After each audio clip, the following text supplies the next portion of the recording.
Bismillahirrahmanirrahim. Innal hamdalillah nahmaduhu wa nasta'inuhu wa nastaghfiruh wa na'udzu billahi min shururi anfusina wa min sayyiati a'malina. May yahdihillahu fala mudilla lahu wa may yudlil fala hadiyalah. Wa asyhadu an la ilaha illallah wahdahu la syarika lah.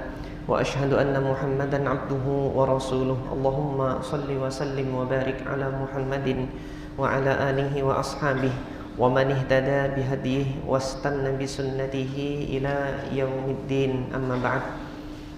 Alhamdulillah, jamaah salat maghrib Masjid Al-Ikhlas yang dirahmati oleh Allah Subhanahu wa taala. Malam ini insyaallah melanjutkan kembali pengajian Kitab Bulughul Maram yang di pekan lalu kita telah membahas hadis Hudzaifah ibnul Yaman radhiyallahu taala anhu. Bahwasanya hadis Hudzaifah ibnul Yaman di pekan lalu yang telah kita baca menunjukkan panjangnya salat Nabi sallallahu alaihi wasallam. Kemudian beberapa pelajaran yang terdapat di dalam hadis Hudzaifah ibnul Yaman, bahwasanya yang pertama, salat yang diikuti oleh Hudzaifah ibnul Yaman bersama dengan Nabi sallallahu alaihi wasallam adalah salat malam. Sehingga Nabi Shallallahu Alaihi Wasallam ketika membaca ayat yang panjang, setiap kali melewati ayat-ayat rahmah, Nabi berhenti sejenak meminta kepada Allah rahmat yang disebutkan di dalam ayat tersebut. Ketika melewati ayat-ayat azab, Nabi juga berhenti sejenak untuk meminta kepada Allah Subhanahu Wa Taala perlindungan dari azab yang disebutkan di dalam ayat tersebut. Dan ini adalah sunnah. Dan kemudian di antara pelajaran yang kemarin belum sempat saya sampaikan berkenaan dengan hadis Hudzaifah ibnul Yaman, bahwasanya hadis Hudzaifah ibnul Yaman ini adalah dalil tentang sunnah ittifaq, sunnah jamaah ittifaqan. Jadi diperbolehkannya melakukan sholat berjamaah ittifaqan. Ittifaqan itu apa maksudnya? Jadi tidak dituju, tidak disengaja sejak sedari awal. Seorang sholat munfarid sendiri, kemudian ikut di belakangnya seorang, dua orang, tiga orang. Nah, yang demikian ini namanya sholat berjamaah ittifaqan. Ini adalah dalil diperbolehkannya sholat berjamaah ittifaqan. Nah, sholat berjamaah ittifaqan ini pada awalnya seorang sholat munfarid. Munfarid itu sholat sendiri. Sehingga di sini Nabi Shallallahu Alaihi Wasallam sholat malamnya itu sendiri. Dan dalam hal ini sholat malam atau sholat sunnah tahajud itu adalah sholat sunnah yang tidak disunnahkan untuk dilakukan berjamaah dengan menyengaja. Tetapi ketika terjadi berjamaah ittifaqan yang demikian, itu diperbolehkan. Dalam hal ini Nabi tidak melarang para sahabat yang ikut di belakang Nabi ketika sholat malam tersebut. Nah, di dalam hadits-hadits yang lain, kami belum mendapati Nabi Shallallahu Alaihi Wasallam menyeru untuk menyengaja sholat malam itu berjamaah.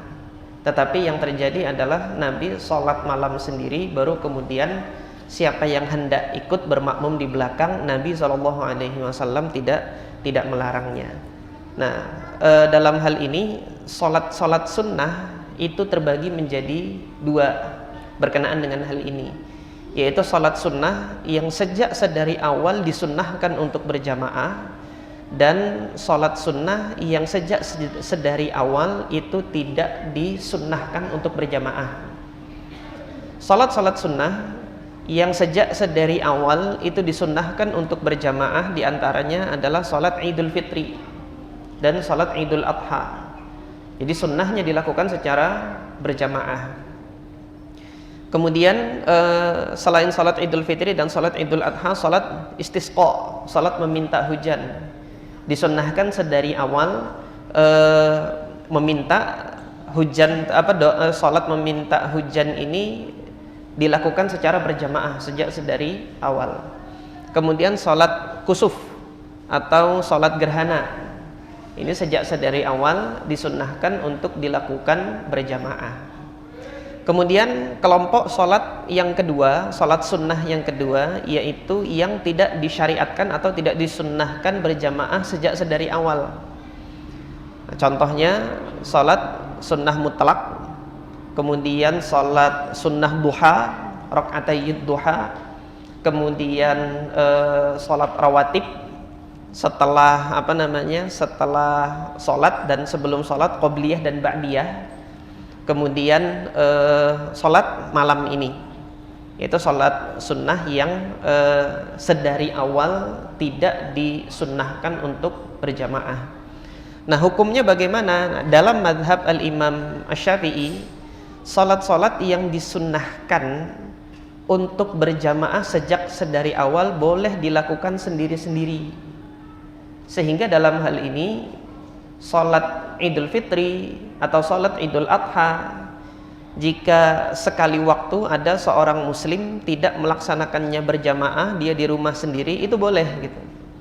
Nah, ini terkait misalnya kemarin pada kondisi wabah COVID seperti kemarin, ketika oleh pemerintah dianjurkan untuk tidak berkumpul di satu titik tempat gitu kan, bagaimana untuk melaksanakan sholat Idul Fitri, Idul Adhanya. Nah, dalam hal ini sholat Idul Fitri boleh sendiri-sendiri.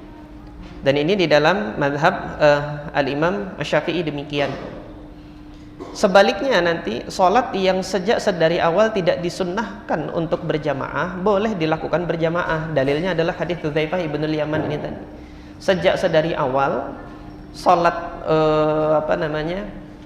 sholat malam atau sholat tahajud, ketika dilakukannya didahului dengan tidur terlebih dahulu, maka dia dinamakan sholat tahajud. Nah, ketika dilakukan sunnahnya adalah sendiri-sendiri. Nah, kemudian ada yang ikut di belakang, hendak berjamaah di belakang seorang yang sholat malam sendiri-sendiri, ini diperbolehkan. Nah, dalam hal ini Al-Imam An-Nawawi rahimahullah ketika menukilkan madhab Al-Imam Asy-Syafi'i ini dalam kitab beliau Rawdatul Talibin, beliau mengatakan wa makna qaulihim la yusyra'. Jadi makna dari perkataan para ulama Syafi'iyah tidak disyariatkan, maknanya adalah la yustahabbu gitu. Artinya tidak disyariatkan, tidak disunnahkan sholat-sholat tersebut untuk dilakukan berjamaah. Yaitu sholat apa? Sholat yang asalnya tadi sendiri-sendiri, seperti sholat malam, sholat duha, kemudian sholat rawatib. Falau sulliya hadzan naw'u jama'atan jaza. Nah, kelompok yang ini, kelompok sholat-sholat ini, kalau seandainya nanti dilakukan secara berjamaah, jaza, boleh. Ini di dalam madhab al-Imam Asy-Syafi'i demikian. Wala yuqalu makruh, tidak dikatakan yang demikian ini makruh. Faqad tadhaharat al-ahaditsus shahihatu ala dzalika, karena telah nampak di dalam hadis-hadis sahih yang menunjukkan hal tersebut. Salah satunya adalah hadis Hudzaifah yang kita baca pada pekan yang lalu. Jadi demikian ini yang disampaikan oleh Al-Imam An-Nawawi rahimahullah terkait permasalahan yang demikian. Maka dalam hal ini jamaah sekalian yang dirahmati oleh Allah, ketika kita melihat ada sekolah misalnya mengajarkan kepada murid-muridnya sholat duha pagi sebelum belajar gitu kan, terus dilakukan satu muridnya memimpin, yang lainnya kemudian menjadi makmum dan bergantian, yang demikian ini masih boleh dan masih dalam koridor sunnah, tidak dikatakan bid'ah gitu loh. Adapun nanti pihak-pihak yang mengatakan bid'ah atau menilai hal tersebut bid'ah, yaitu ijtihadnya gitu loh. Dalam hal ini perkara yang demikian ini masih masuk perkara khilafiyah ijtihadiyah. Ketika nanti ada sekolah tertentu tidak mengajarkan sholat duha berjamaah dengan alasan hal tersebut itu bid'ah, tidak pernah dilakukan oleh Nabi SAW. Nah, ini hasil ijtihad dari pimpinan di sekolah tersebut. Adapun sekolah yang masih mau yang hendak mendidik anak-anaknya melakukan sholat duha berjamaah, yang demikian ini belum keluar dari koridor sunnah dan tidak dihukumi bid'ah atau dikatakan mukhalafatus sunnah atau ahli bid'ah dan lain sebagainya, waliyadzubillah. Tidak demikian. Dalilnya yang sebagaimana yang diungkapkan oleh Al-Imam An-Nawawi ini dan sebagaimana hadis yang kita baca pada pertemuan sebelumnya, yaitu hadis Hudzaifah ibnul Yaman radhiyallahu taala anhu. Nah, malam hari ini kita akan melanjutkan pembacaan hadis Abdullah ibn Abbas radhiyallahu taala anhuma. Hadis Abdullah ibn Abbas radhiyallahu taala anhuma ini diriwayatkan oleh Al-Imam Muslim. Al-Hafidz Ibnu Hajar rahimahullah mengatakan wa ani bin Abbas radhiyallahu anhuma. Diriwayatkan dari Abdullah ibn Abbas radhiyallahu anhuma qala, beliau mengatakan qala Rasulullah sallallahu alaihi wasallam, Rasulullah sallallahu alaihi wasallam bersabda, ala wa inni nuhitu an aqra'al qur'ana raki'an aw sajida. Sesungguhnya aku dilarang untuk membaca Al-Qur'an dalam keadaan ruku' atau dalam keadaan sujud. Artinya kedua-duanya dilarang untuk membaca Al-Qur'an ketika ruku' dan ketika sujud. Kenapa demikian? Maka Rasulullah menjelaskan, fa ammar ruku'u fa'azzimu fihi ar-rabba. Adapun ruku' maka agungkanlah Tuhanmu. Adalah tempat untuk mengagungkan Allah Subhanahu wa taala dengan mengucapkan tasbih dan bacaan-bacaan ruku'. Oleh sebab itu di dalam hadis Hudzaifah kemarin kita dapati bacaan ruku'nya adalah subhana rabbiyal azim tanpa wabihamdih. Nah, nanti yang dengan tambahan wabihamdih jika cukup waktunya akan kami jelaskan dari mana riwayat tersebut itu berasal. Wa amma sujudu, adapun sujud, fajtahidu fid du'a. Adapun sujud maka bersungguh-sungguhlah, ijtahada yajtahidu ijtihad, bersungguh-sungguhlah fid du'a, untuk berdoa di dalam sujud. Kenapa? Faqaminun an yustajaba lakum, karena akan segera diijabah oleh Allah Subhanahu wa taala. Rawahu Muslim. Di dalam hadis Abu Hurairah radhiyallahu taala anhu, Nabi mengatakan aqrabu ma yakunu bainal 'abdi wa rabbih fis sujud. Tempat terdekat, saat-saat terdekat antara hamba dengan Allah Azza wa Jalla itu adalah pada saat seorang hamba itu sujud. Fa'aktsiru ad-du'a, perbanyaklah doa di situ. Sehingga hadis Abu Hurairah dan juga hadis Ibnu Abbas ini dua-duanya menunjukkan bahwasanya sujud itu adalah waktu untuk berdoa. Nah, maka dalam hal ini ketika sujud itu waktunya untuk berdoa, di mana kita meletakkan subhana rabbiyal a'la. Nah, nanti ada pembahasan mengenai hal ini, yang mana hadis Abdullah ibnu Abbas insyaallah dalam permasalahan fikihnya ada 3 hal yang kita bahas. Yang pertama, hukum membaca Al-Quran ketika sujud dan ketika ruku'. Kemudian yang kedua, sunnah mengucapkan tasbih atau bacaan-bacaan ruku' dan bacaan sujud. Kemudian permasalahan yang ketiga, menggabungkan antara tasbih dengan doa. Nah, hadis Abdullah bin Abbas ini menyebutkan di sujud, ketika menggabungkan bacaan tasbih dan kemudian doa ketika sujud, apakah diperbolehkan atau tidak. Dan kalau nanti juga dilakukan di ruku, apakah boleh? Sementara hadis Abdullah bin Abbas ini menyebutkan tempatnya berdoa itu di sujud. Nah, ketika di ruku apakah boleh juga berdoa? Permasalahan itu insyaallah pada malam hari ini akan kita kaji bersama. Pembahasan yang pertama mengenai hadis Abdullah ibnu Abbas. Biografi dari Abdullah ibn Abbas ini sudah pernah saya sampaikan pada pertemuan-pertemuan sebelumnya tentang biografi Abdullah ibnu Abbas radhiyallahu taala anhuma. Sahabat Nabi Abdullah ibnu Abbas, beliau ini diantara sahabat sighar atau sahabat yang muda. Beliau baru lahir di tahun ke-10 kenabian, ketika kaum muslimin itu sudah dibebaskan dari pemboikotan umum yang terjadi sejak tahun 7 kenabian. Nah, sejak kaum muslimin itu dikeluarkan dari pemboikotan, piagam plakat pemboikotannya itu dimakan rayap, dan kemudian kaum muslimin sudah terlepas dari perjanjian pemboikotan tersebut. Lahirlah siapa? Abdullah ibnu Abbas ini. Dan beliau lahirnya ketika itu di Syi'ib, di celah lembah di mana Bani Hashim dan Bani Muthalib itu bersembunyi. Nah, maka dalam hal ini ketika Nabi Shallallahu Alaihi Wasallam hijrah, Abdullah ibnu Abbas ini usianya baru 3 tahun, dan Abdullah bin Abbas masih berada di Mekah, belum hijrah ke Madinah. Nah, dalam hal ini ayahnya Abdullah bin Abbas, yaitu Abbas bin Abdul Muttalib radhiyallahu taala anhuma, beliau sudah masuk Islam namun menyembunyikan keislamannya, sehingga orang-orang kafir Quraisy itu mengetahuinya Abbas bin Abdul Muttalib itu masih memeluk agama nenek moyangnya gitu. Pada saat pertempuran Badar di tahun kedua Hijriyah, ayahnya Abdullah bin Abbas, yaitu Abbas bin Abdul Muttalib ini masuk di pihak pasukannya Abu Jahal karena dipaksa untuk keluar menghadapi pasukan Nabi Shallallahu Alaihi Wasallam di Badar. Oleh sebab itu Nabi berpesan kepada kaum muslimin, kalau kalian nanti ketemu orang ini jangan dibunuh tapi tangkap.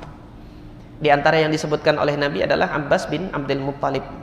Kemudian orang-orang Quraisy, kafir Quraisy yang membantu kaum muslimin untuk keluar dari pemboikotan, yang berupaya menggagalkan perjanjian pemboikotan, diantaranya Abul Bakhtari.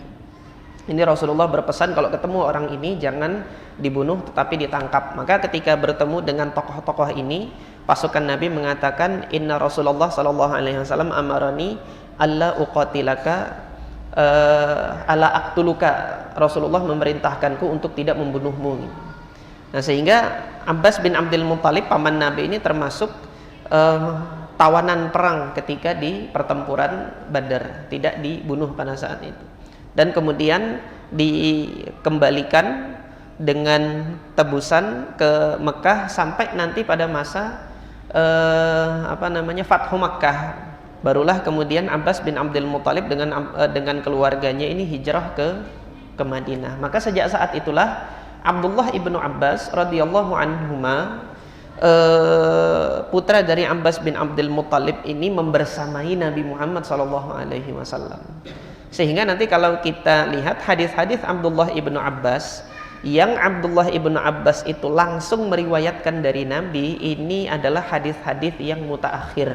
Artinya secara kronologi waktunya itu diucapkan oleh Nabi pada periode yang akhir-akhir dari masa hidupnya, termasuk hadis ini. Nah, dari mana kita mengetahui? Al-Hafidz Ibnu Hajar tidak menukilkan redaksi lengkapnya di Bulughul Maram. Nah, kita rujuk kepada Sahih Muslim.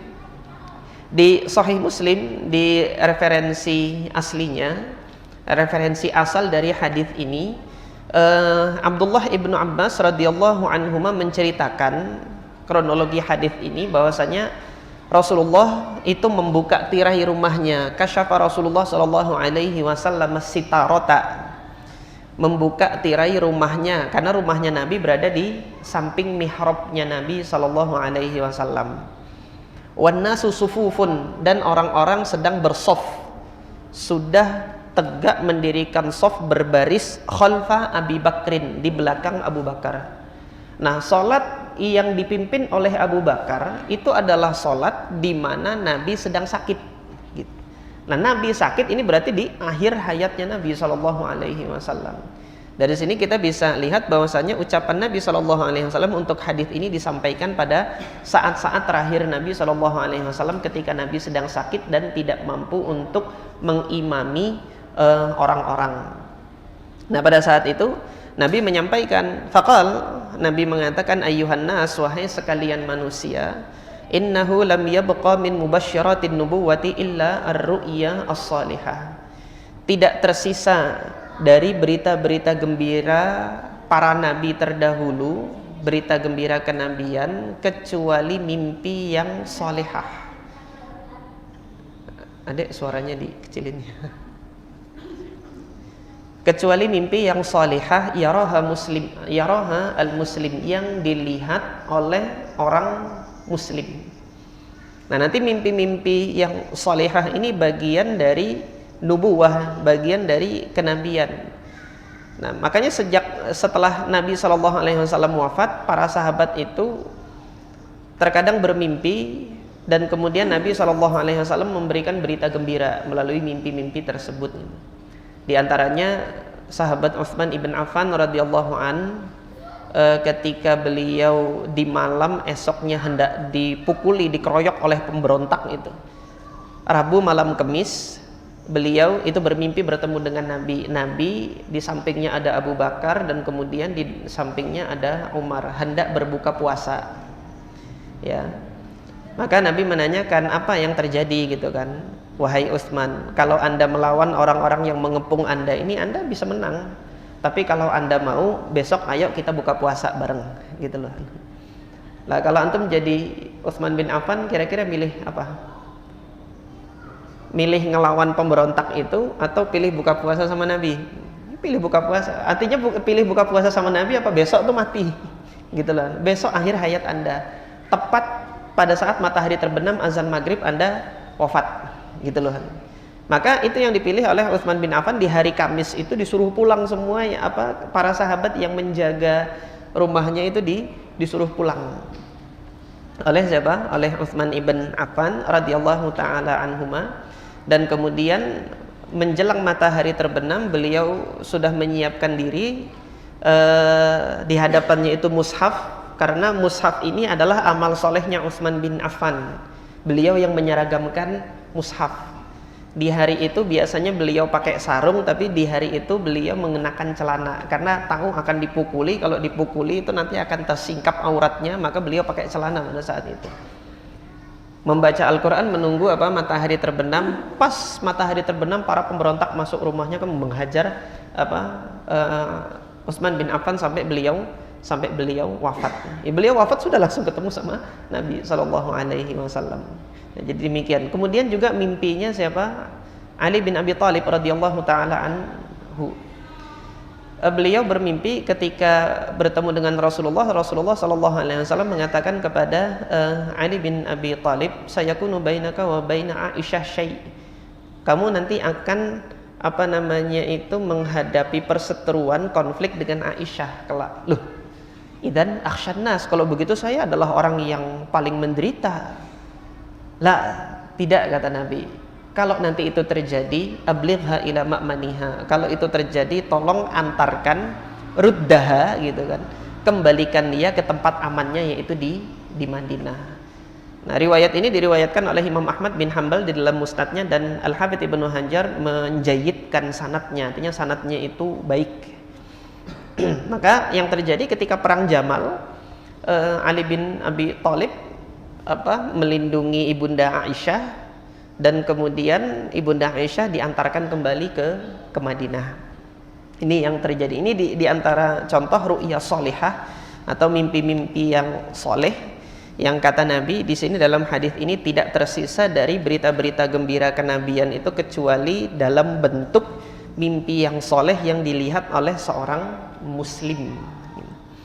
Atau diperlihatkan kepadanya. Nah, baru kemudian Nabi mengatakan, ala wa inni nuhitu an aqra al-Qur'an raki'an aw sajida. Ini yang dikutip oleh Al-Hafidz Ibnu Hajar di Bulughul Maram. Saya itu dilarang oleh Allah Subhanahu wa taala. Nuhitu, aku dilarang. Nah, siapa yang melarang Nabi? Ya, tentunya Allah Azza wa Jalla. Untuk membaca Al-Qur'an pada saat ruku' dan sujud. Fa'ammar ruku', adapun ruku', kenapa kau enggak boleh baca Quran? Itu adalah tempat untuk mentakzimkan Allah. Fa'azzimu fihi ar-rabba. Oleh kalian, hendaknya kalian agungkan Allah Subhanahu wa taala pada saat ruku'. Jadi perbanyak untuk mentakzimkan Allah Subhanahu rabbiyal azim. Wa ammas sujud, adapun sujud, fajtahidu fid du'a. Sungguh-sungguhlah untuk kalian berdoa. Faqaminun an yustajaba lakum. Maka akan segera ijabah oleh Allah Subhanahu wa taala.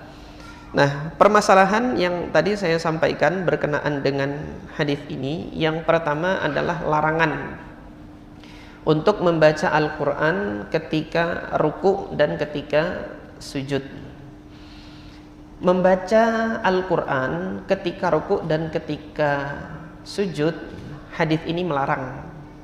Tapi larangannya apakah sampai kepada haram? atau tidak sampai kepada haram, artinya sampai pada makruh saja. Nah, dalam hal ini ada dua keadaan. Seorang yang membaca Al-Quran di dalam ruku atau sujud. Yang pertama disengaja, amdan, menyengaja membaca Al-Quran pada saat ruku dan menyengaja untuk membaca Al-Quran pada saat sujud. Keadaan yang kedua, membaca Al-Quran dalam keadaan ruku dan sujud tapi tidak disengaja. Tiba-tiba teringat ayat gitu kan, Rabbana atina fid dunya hasanah pada saat sujud gitu. Itu ayat gitu kan. Tapi ingin berdoa kepada Allah Azza wa Jal, sementara doanya itu ada dalam Al-Quran gitu kan, teringat gitu. Jadi dia tidak menyengaja. Yang demikian ini bagaimana? Yang pertama, hukumnya ketika disengaja makruh. Hukumnya adalah makruh. Kenapa kok makruh? Karena tadi dilarang oleh Allah Subhanahu wa taala. Dan kemudian kenapa kok tidak sampai haram gitu kan? Yang pertama, karena Al-Qur'an itu masih zikir. Kemudian yang kedua, Nabi menjelaskan sebab dilarangnya itu bukan karena hal tersebut perbuatan dosa, tetapi karena memang bukan pada tempatnya gitu kan. Ada aktivitas ibadah yang lebih layak untuk dilakukan pada saat ruku dan sujud, yaitu zikir mengagungkan Allah selain Al-Quran. Adapun kalau membaca Al-Quran, di dalamnya ada takzim kepada Allah dan ada yang selain takzim kepada Allah, kisah-kisah umat terdahulu itu ketika di dalam Al-Quran demikian. Kalau itu yang dibaca di dalam ruku dan sujud, maksimal hukumnya adalah makruh.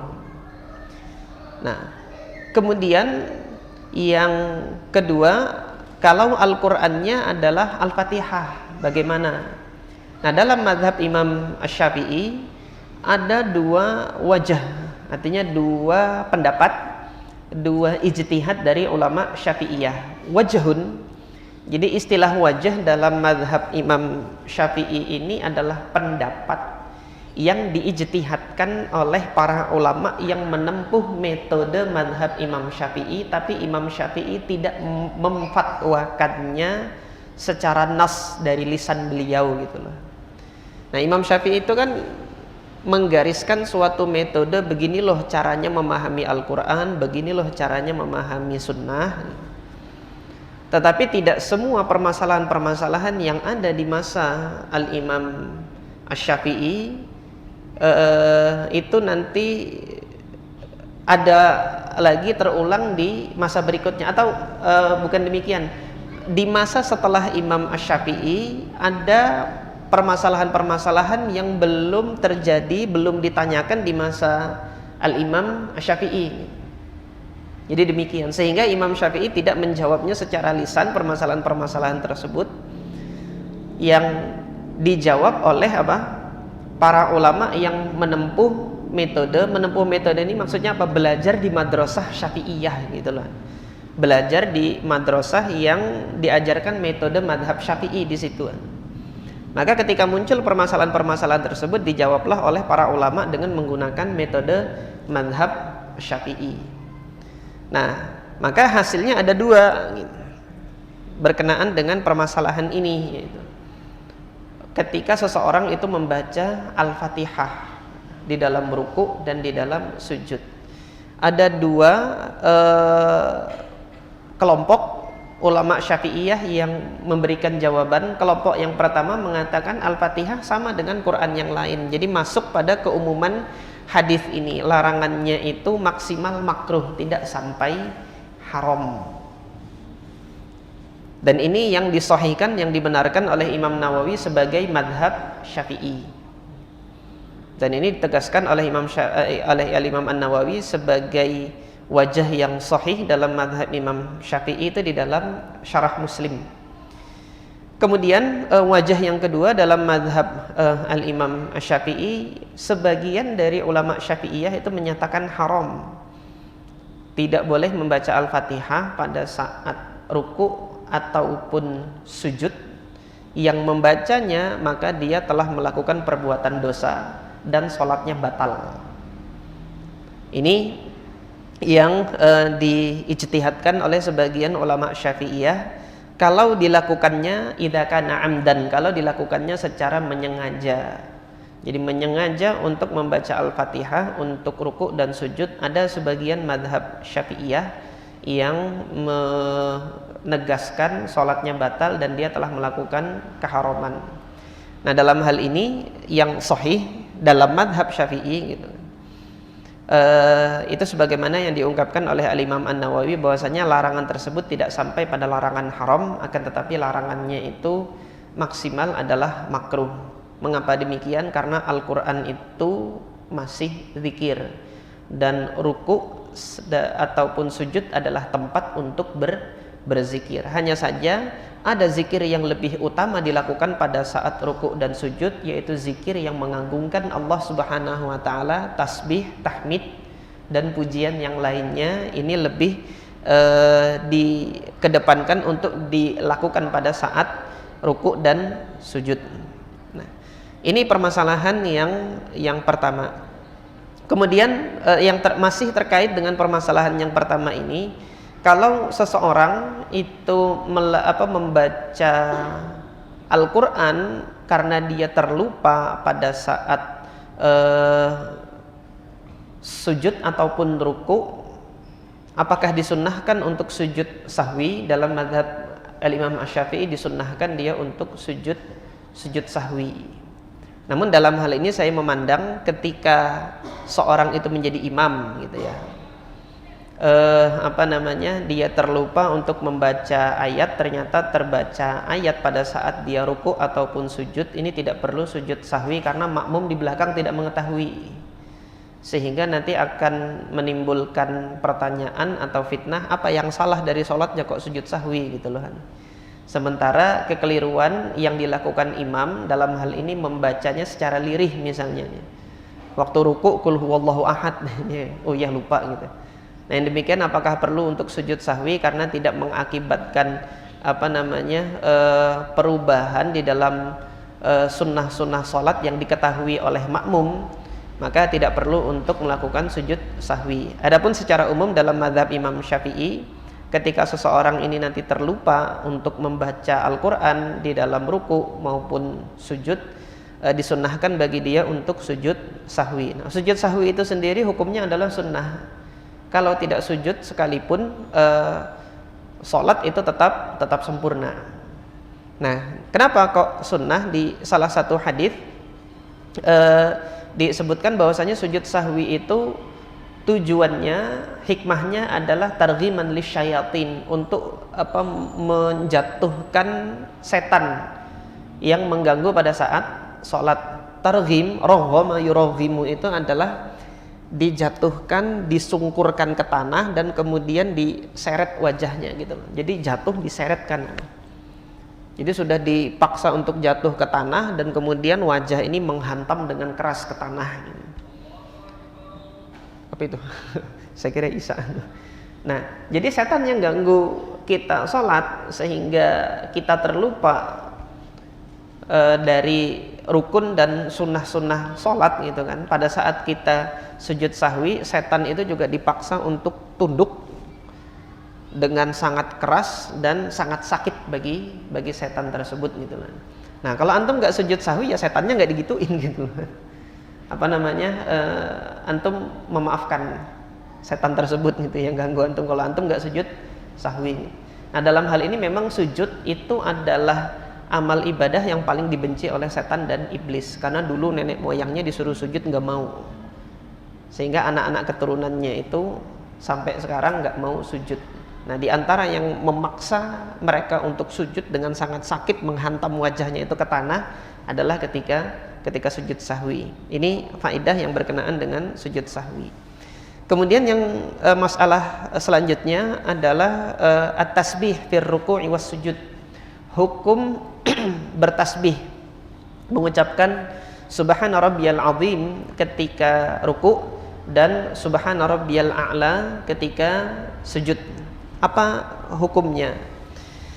Jumhur ulama, mayoritas ulama dari madhab Al-Imam Abu Hanifah, kemudian Al-Imam Malik dan kemudian Al-Imam Asy-Syafi'i rahimahumullah menyatakan bahwasanya ucapan tasbih ketika sujud maupun ruku ini hukumnya adalah sunnah mustahab.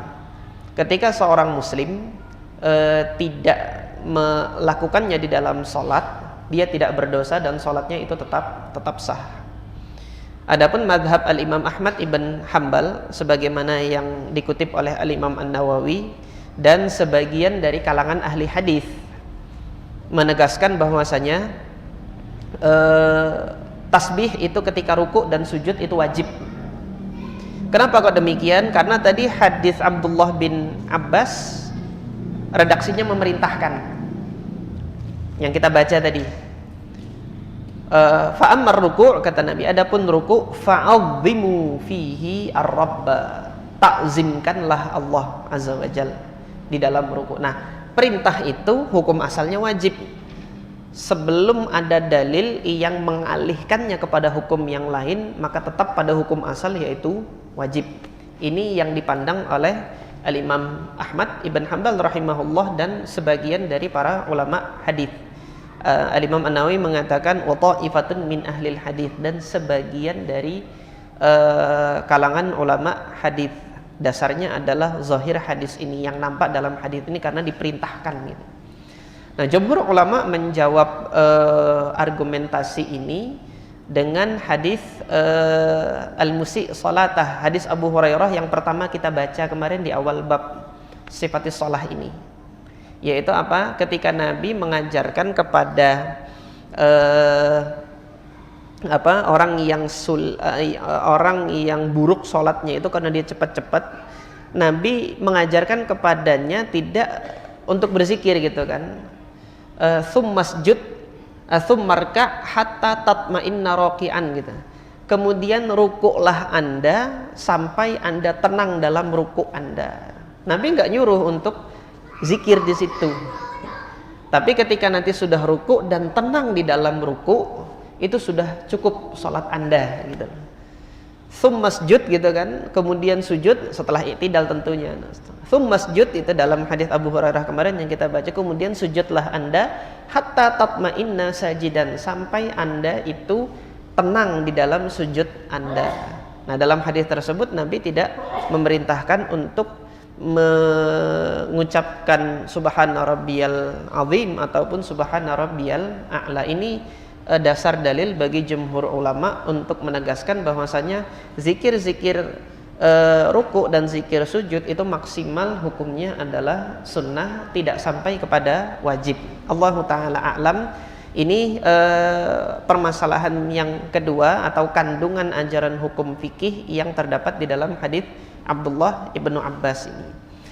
Nah, kemudian Mas, insya Allah masih ada waktu 3 menit lagi ya. Yang terakhir, masalah yang terakhir menggabungkan antara zikir tasbih ini dengan doa. Apa hukumnya? Boleh, bahkan mustahab. Boleh bahkan mustahab. Dalilnya apa? Hadis Hudzaifah yang kita baca kemarin. Hadis Hudzaifah yang kita baca kemarin, Hudzaifah ibnul Yaman radhiyallahu taala anhu mengabarkan Rasulullah itu mengucapkan subhana rabbiyal azim. Kemudian Rasulullah ngapain? Qoma tawilan. Jadi Rasulullah setelah membaca subhana rabbiyal azim, Hudzaifah mengatakan fakana ruku'uhu nahwan min qiyamihi. Rukuknya Nabi itu hampir sama sekira berdirinya. Nah, berdirinya Nabi kemarin kan 3 surah panjang itu yang 5 juz kemarin dibaca sama Nabi. Jadi setelah subhana rabbiyal azim itu Nabi masih ruku terus gitu loh anaknya. Nah, ngapain itu lama-lama ruku gitu kan? Yang zahir, yang nampak itu Nabi sedang berdoa. Kemudian ditegaskan dalam hadis Aisyah yang muttafaq alaih, yang kemarin saya kutip, ini dilakukan oleh Nabi SAW di akhir masa hidupnya setelah turun surah Idza Jaa Nasrullahi wal Fath. Apa kata Ibunda Aisyah radhiyallahu anha? Kana an-nabiyyu sallallahu alaihi wasallam yaqulu fi ruku'ihi wa sujudihi. Rasulullah itu seringkali mengucapkan di dalam rukuknya dan di dalam sujudnya subhanakallahumma rabbana wa bihamdika. Ini tasbihnya di sini. Wa bihamdika tahmidnya. Kemudian Nabi mengatakan Allahumma firli, ya Allah ampunilah aku. Ini doanya. Sehingga dalam hal ini Nabi menggabungkan antara tasbih dengan doa. Maka dalam hal ini jamaah sekalian ketika membaca zikir zikir ruku maupun sujud yang ada tasbihnya subhana rabbiyal azim atau subhana rabbiyal a'la, baru setelah itu diikuti oleh doa, ini silahkan dilakukan demikian. Hanya saja catatannya ini berlaku bagi yang sholat sendiri-sendiri. Adapun nanti bagi yang sholat berjamaah, bagi imam ini lihat kondisi makmum gitu ya. Bagi makmum lihat apakah imam lama atau tidak. Jadi ketika imam sudah berpindah kepada rukun setelahnya, Allahu Akbar, bangkit gitu ya, tidak diperkenankan bagi makmum berlama-lama berdoa di situ gitu kan, nggak ngikutin imam. Kenapa? Karena meninggalkan sunnah untuk mengikuti imam, yang mana hadisnya nanti akan kita baca, ju'ilal imamu liyu'tamma bihi. Imam itu dijadikan untuk diikuti. Kalau imam ruku bersamanya, kalau imam sujud bersamanya. Jadi demikian, nanti insya Allah hadisnya akan kita baca. Nah demikian, jadi disunnahkan untuk tasbih dan juga berdoa, menggabungkannya itu juga sunnah. Dilakukannya apakah di sujud saja, di ruku juga boleh. Karena tadi hadis Aisyah ini menunjukkan Nabi mengucapkannya di ruku dan di sujud. Tapi waktu sudah habis. Permasalahan yang terakhir yang tadi ditanyakan, apakah pakai wabihamdi atau tidak wabihamdi. Singkatnya, riwayat ini dibawakan oleh Al-Imam Al-Bazzar di dalam musnadnya, ada tambahan wabihamdi, subhana rabbiyal a'la wabihamdi. Ini yang masyhur dilakukan oleh kaum muslimin di negeri kita ini ya. Namun riwayat ini infarada bihi Muhammad ibn Abdurrahman ibn Abi Layla. Muhammad ibn Abdurrahman ibn Abi Layla itu yang saya dapati menyendiri dalam periwayatan ini dengan memberikan tambahan wabihamdi. Muhammad ibn Abdurrahman ibn Abi Layla memiliki hafalan yang buruk. Imam Ahmad itu mengatakan sayyi'ul hifdzi gitu. Dan para ulama kritikus hadis yang lainnya menyebutkan bahwasanya Muhammad bin Abdurrahman ibn Abi Layla ini sayyi'ul hifdzi, hafalannya itu buruk. Sehingga perawi yang setelah Muhammad bin Abdurrahman bin Abi Layla ini namanya Hafiz ibn Ghiyath, ketika meriwayatkan hadis ini terkadang menyampaikan subhana rabbiyal azim tanpa wabihamdi. Nanti di majelis yang lain disampaikan subhana rabbiyal azim dengan wabihamdi. Jadi terkadang pakai wabihamdi, terkadang tidak pakai wabihamdi. Nah ini yang mana yang benar gitu kan. Maka kata Al-Imam Al-Bazzar dalam musnadnya, yang saya kira ini berasal dari hafalannya Muhammad bin Abdurrahman bin Abi Layla yang tidak baik. Maka dalam hal ini yang benar dari Nabi itu tanpa wabihamdi. Seorang muslim nanti ketika di dalam sholatnya mau menambahkan wabihamdih itu tidak terlarang gitu. Karena tadi di hadis Aisyah ada wabihamdihnya, subhanakallahumma rabbana wabihamdika allahumma ghfirli. Namun kalau mau memilih yang subhana rabbiyal azim ini lebih diutamakan tanpa wabihamdih. Kalau mau memilih yang subhana rabbiyal a'la itu tanpa wabihamdih. Jadi demikian, insya Allah perkaranya ini masih luas, masih longgar. Jadi tidak tidak dipersempit bahwasanya nggak boleh sama sekali, tidak seperti itu. Jadi demikian yang dapat kami sampaikan. Subhanakallahumma rabbana wa bihamdika asyhadu an la ilaha illa anta astaghfiruka wa atubu ilaik. Assalamualaikum warahmatullahi wabarakatuh.